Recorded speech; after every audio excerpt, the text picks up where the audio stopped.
Welcome back. Now, the Department of Forestry, Fisheries and the Environment is presently processing 9,789 megawatts of renewable energy projects. Now, Forestry, Fisheries and Environment Minister Barbara Creecy says that her department is working hard to cut the red tape and also to get these projects finalised. The energy generated is made up of about 2,899 megawatts from solar PV and 6,890 from wind energy facilities.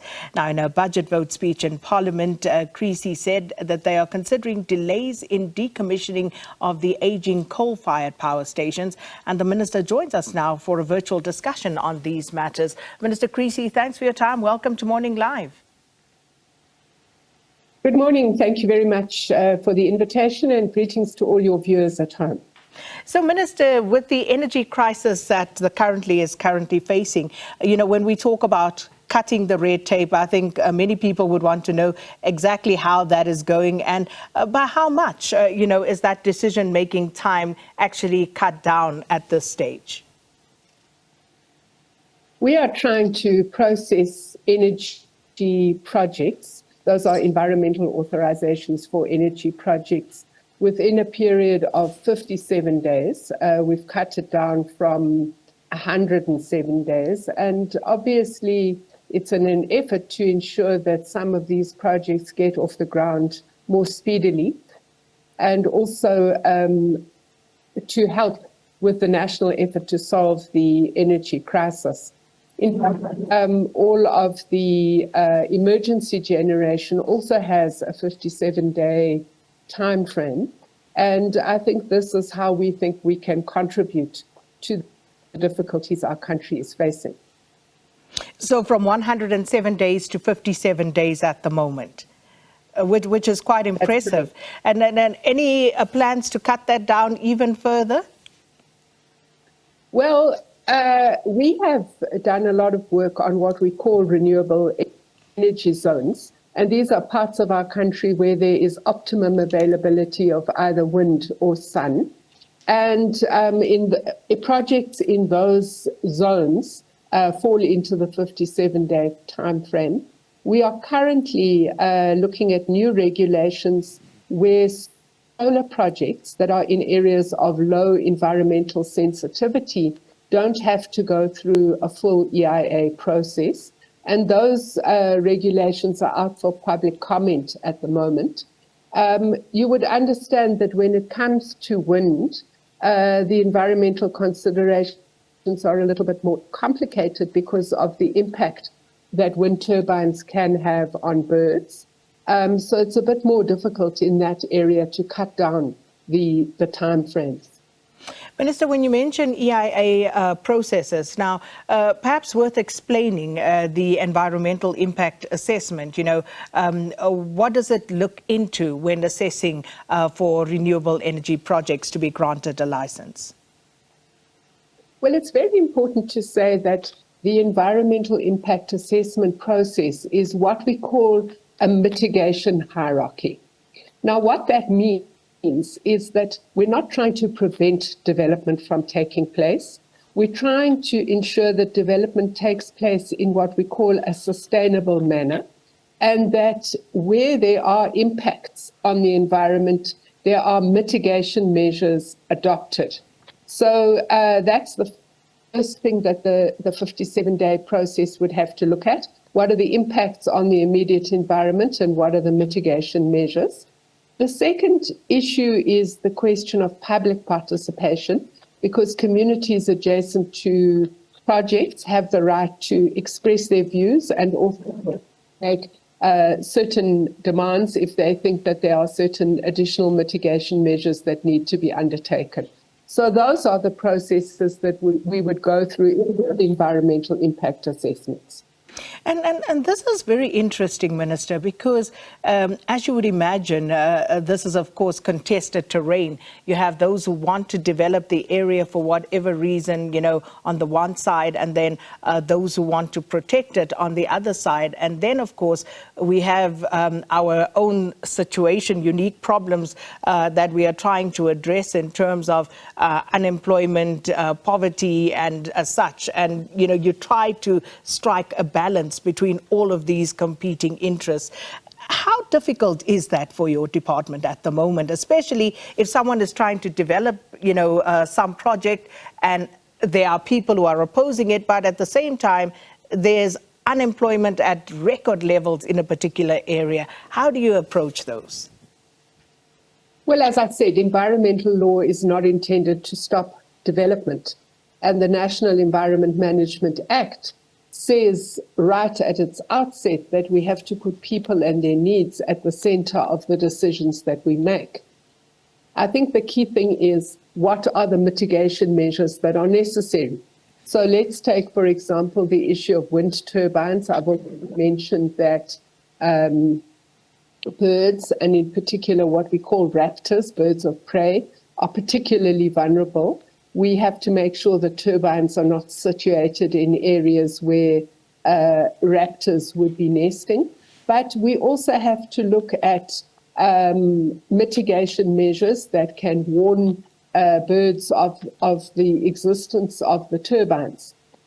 So these are measures that can be taken. And in the case of all environmental studies, we try to make sure that the particular development is occurring in areas of low environmental sensitivity, and if it's not, that mitigation measures are taken.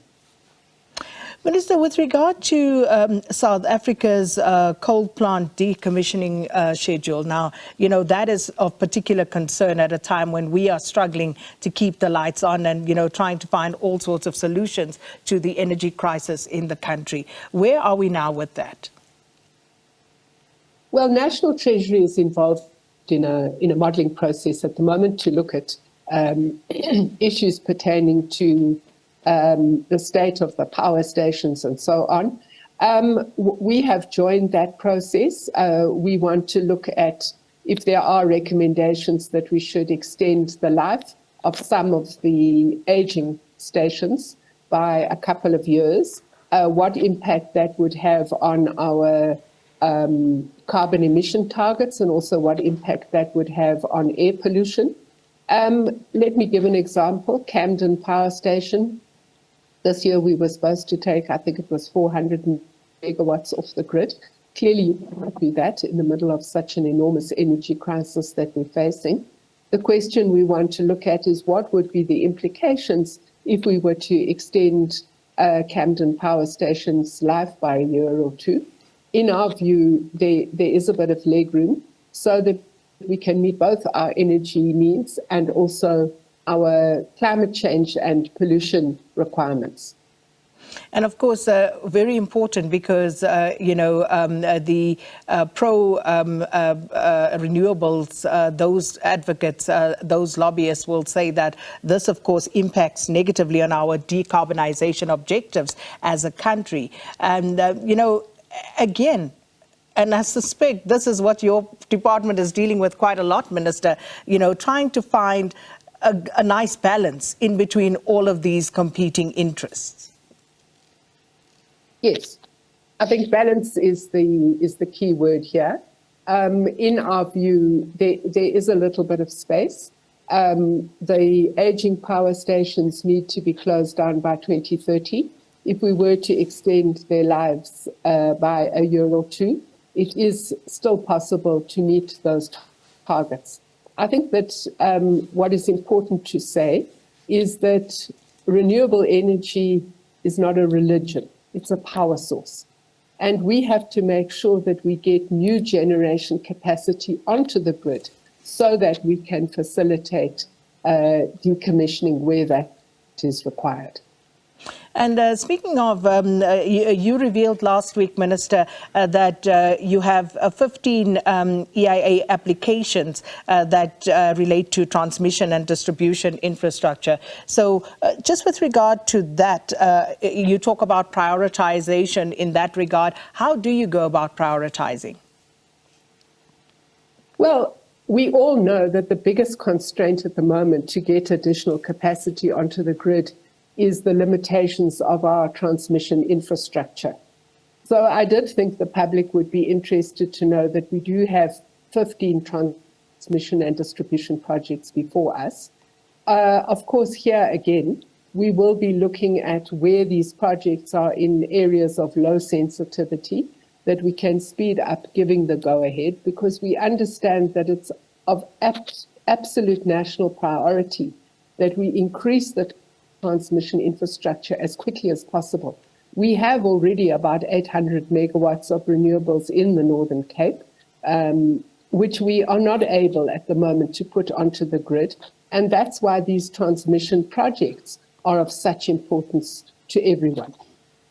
Minister, car power ships, I just have to ask you very quickly about that because, of course, again, there were environmental concerns around this particular issue. And last week we saw permission granted for the mooring of 3 of these ships. So let's talk about the environmental concerns at this point around car power ships. Now, you know that I'm the appeal authority on this particular issue. So unfortunately, I'm not going to comment on it because when this matter should come before me, I would not want to compromise my decision-making ability. This matter is with the environmental section in the department, and they will make a decision within the relevant timeframes.